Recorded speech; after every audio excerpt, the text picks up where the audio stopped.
Good morning. I want you to picture coming home from work. What do you normally do? Turn on the news, and a lot in this room will probably think, oh, what's happened in politics? I want you to think about the sentiment that you feel. Are you thinking, wow, that Parliament really discussed an issue relevant to my life? Didn't they present three really interesting contrasting ideas, and that makes me think about it? Gee, I wonder which they'll go ahead with as they discuss the merits of each proposal.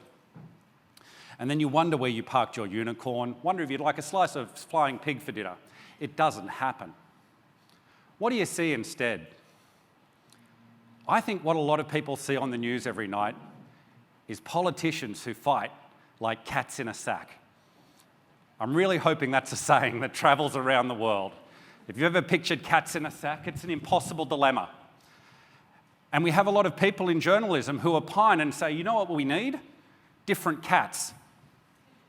The problem is not the cats. The problem is the sack. Take away the sack and the cats don't fight. What I'm hoping you're going to take away from our 10 minutes together is just three things. I'm going to define what I think is the problem with how our democracies function today.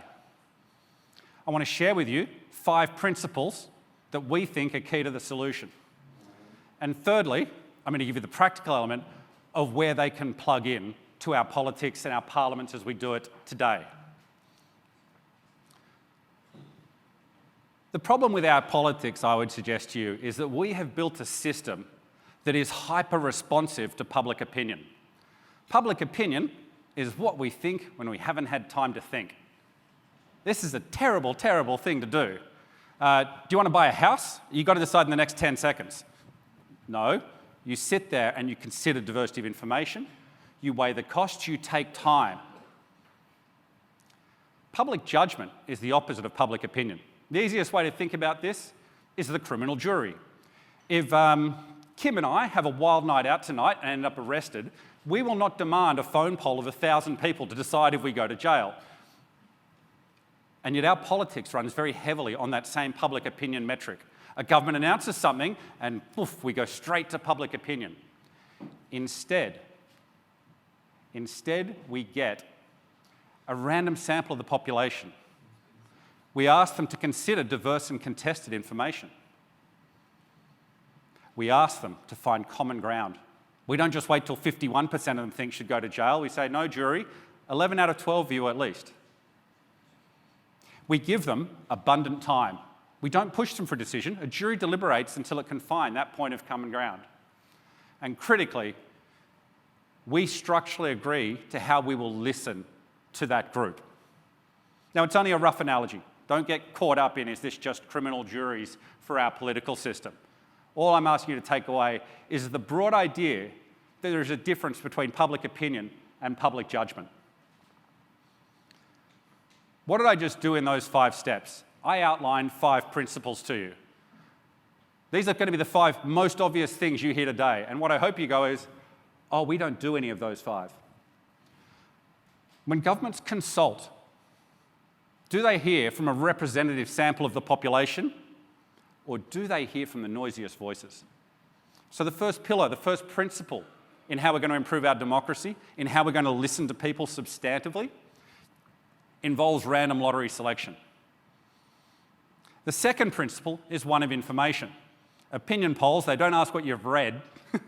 They don't ask what you've thought about before you answer the question. You just fire from the hip. If people consider diverse and contested information, hear different perspectives on a solution and take the time to think, then that is a second critical principle. If you want to take a group of people from all walks of life, blue collar, white collar, no collar, if you want them to engage sensibly, question and challenge that diversity of information, they're going to need time, abundant time. Our projects are commonly 4 or 5 months long, where people meet every 3 weeks on a Saturday. But if we have political problems that are taking decades to be left unresolved, shouldn't we be able to find that 5 or 6 months? Fourth principle is to ask people an open question and give them a free response. Have you ever filled in a survey and been frustrated and thought, what I actually want to say isn't there? So why do we bind citizens the same way? We should ask an open question. Budgeting questions. Why don't we simply ask citizens, how can we live within our means? It's an open question. It doesn't presuppose higher taxes or reduced services or asset sales. It simply says, here is a problem I want you to solve. And the fifth principle, just like the jury, is that commitment to how people will be heard at the end. This does not mean that elected representatives are bound. It does not mean they are constrained. I'm going to suggest to you that because of public opinion, they're constrained today. Does everyone know the rule-in, rule-out game? That you announce a review or reforms, but I tell you what, you better rule everything out at the beginning, or the other side of politics is going to clip you. A lot of politicians will use the phrase, a national conversation.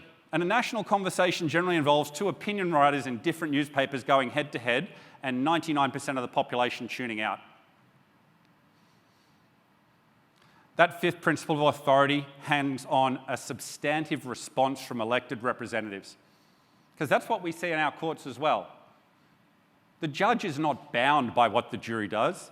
The judge has discretion to take into account factors and give you a 1-year sentence or a 25-year sentence. Kim, if we better watch ourselves tonight. Judges find juries complementary. Can our political class as well? So when we say power to the people, don't think of public opinion. Public opinion, I'm putting to you, is the problem. And you cannot tell anyone in elected office to ignore public opinion or they become former politicians. We need to provide something better, and that is a public judgment mechanism. The great thing is, we know how to do this. So thus far, I've stepped through and said, I've got a view on what the problem is and excessive public opinion. I've given you 5 principles that I think underpin how we can get beyond public opinion to public judgment. The third step is, well, that's all nice. How do we plug this into our parliaments? Won't politicians find this, really tricky and constraining? They're constrained today. We move beyond constraint when we start the conversation by finding common ground amongst an informed group of citizens. Have you seen the Americans discuss gun laws? The best political statement on gun control comes from an Australian comedian. You have 468 legislators in Congress who are getting outrun by Jim Jeffries. Why? Because he is not constrained. If you start that conversation with what people from all walks of life, blue collar, white collar, no collar, have said, we've looked at various arguments, we've actually looked at the data underneath it, and this is what we can agree on. We move beyond the punch and judy politics of one side, you must do this, and the other side saying the world will end if you do that. Let's present both those cases, give it to a group of citizens, and simply see what they can agree to. The place to plug this into our parliaments is committees. If you think about it, parliamentary committees, Senate committees are deliberative in nature. They involve a mix of politicians working together, considering evidence and writing a substantive report. It's relatively simple to adapt this and say, well, let's include a citizen role in there as well.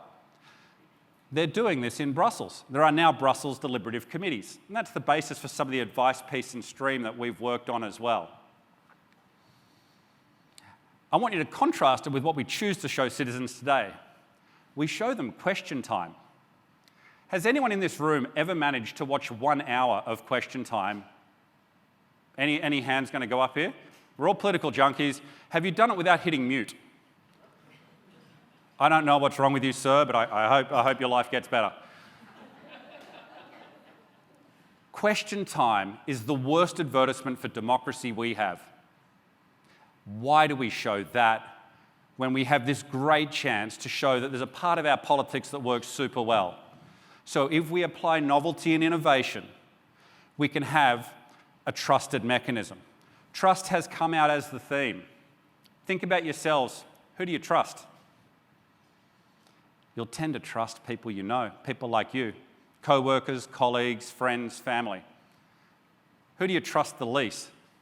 Someone where you look at them and say, well, you would say that, wouldn't you? That's who we don't trust, and yet that's who dominates our political debate. I want to close by addressing the little element of, do citizens want this? I think of this as the Sony Walkman problem. For those of us of a certain age, and a few in this room are, the Sony Walkman, do you remember this when this came out? Cassette deck, yellow thing, fantastic. Every piece of market research before that, they asked people, do you want to be able to take your music with you? You know what the answer was? No. Just think of the portable music revolution we've had, and every piece of market research said nobody wants it. Why? Because when people were asked, do you want to take your music with you? They pictured boomboxes. Like, I'm not carrying 2 foot of black plastic with me everywhere I go. That's a terrible idea. And the chairman of Sony said they don't know what they're saying no to, just put them on shelves. And that seemed to go pretty well. My message to you is show, don't tell. Run a first project. Run on a hard issue. And I don't need to go beyond that, because I'm going to stop here. If you're thinking there's no way this is going to work, be here at 9:45 a.m. tomorrow for about 15 minutes and hear from Art O'Leary. I'm not going to destroy his speech by saying what he's going to say, but for those with scepticism, 9:45 a.m. tomorrow, and you'll hear something, and every politician who has heard this story has said, that's the hardest thing I've ever seen. How on earth is that possible? People power can be delivered, but people power is not public opinion. People power is a public judgment mechanism. Thank you.